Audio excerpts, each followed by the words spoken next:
Hello Runescape fans, Vamoria here welcoming you to another episode of Quick Lore.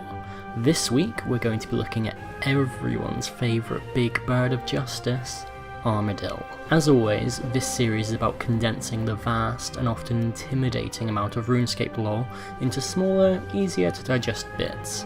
I'll be covering the big points in enough detail for you to understand what's going on, but may skip on minor details if they're unimportant to the story as a whole. With that said, let's get started. Armadyl is a member of a race of avian bird people known as the aviansies, and serves as the god of justice, liberty, law and the sky.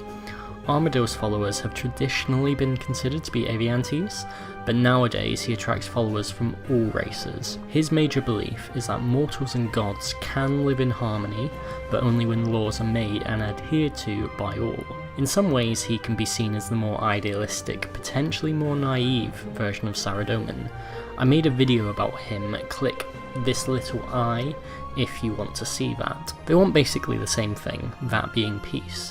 Where they differ though is that Saradomin is an ends justify the means kind of guy, and is prepared to do whatever is necessary to achieve his dream of order at a moment's notice. Armadyl, however, is a pacifist, refusing to wage war unless there is no other option, and is even more reluctant to do so if the enemy has not wronged him, as this does fit in with his belief of justice and retribution. His symbol is that of two wings, and is taken from the symbol adorned onto the Elder Staff, an Elder artifact that would later become synonymous with Armadyl.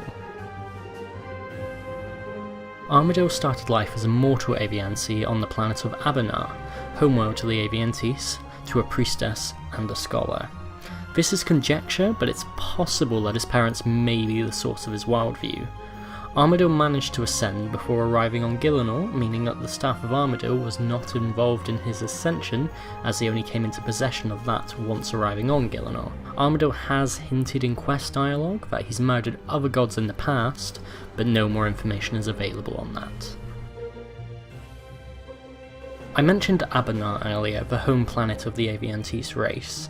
What I didn't mention was that it's a total dive that's super hostile and hard to live on. It's so hostile that water only exists in one place, and that's near the open core of the planet. Not a good place to live. It's thought that these conditions are what led Armadyl and his people to Gielinor in search of a home that wasn't constantly trying to kill them. Once on Gielinor, Armadyl got a hold of the now named Staff of Armadyl. Knowing how powerful the staff was, he entrusted it to a group known as the Guardians of Armadyl to safeguard in the Temple of Ikov. One day the Guardians randomly went out for a picnic or something, as a Saradominus man known as Valdex managed to take the staff from the abandoned temple. He then gets hijacked, there's shenanigans, Zamorak gets a hold of it, and then boom, no more Zaros. That's a story for another video. Armadyl was one of the major gods that took part in the God Wars, but not much is known about his particular involvement.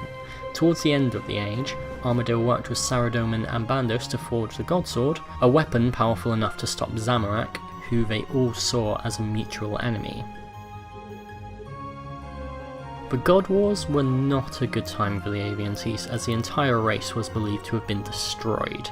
Distraught and in mourning, Armadyl wandered the cosmos searching for meaning. His pilgrimage led him to a world inhabited by flying creatures not dissimilar to his beloved aviansies. Flying with these creatures reminded Armadyl of what was important, protecting the innocent. Upon this realization, he returned to Gielinor once the edicts were destroyed to spread his message. The dawning of the 6th Age brought the gods back to Gielinor. Amongst them was the war god Bandos. Wasting no time, Bandos constructed a huge weapon with which to murder Armadyl, the god that he saw as his polar opposite. Armadyl wants to protect the weak, whereas Bandos feels that the weak should not be allowed to live. It's kind of hard to overcome those differences. The two armies fought for weeks, but eventually Armadyl won out. He used his weapon, the Divine Focus, to obliterate the tower that Bandos had constructed. A piece of the tower fell, decapitating Bandos. The rest of Bandos' body was immolated in a fire. To send a message to the Bandosians and anyone who doubted him, Armadyl used Bandos' own war mace to smash the petrified skull of his former enemy into pieces. And that's that. Enough information for you to understand what Armadyl is about and decide whether he's a god for you or not. Leave me a comment down below and let me know what you think of Armadyl.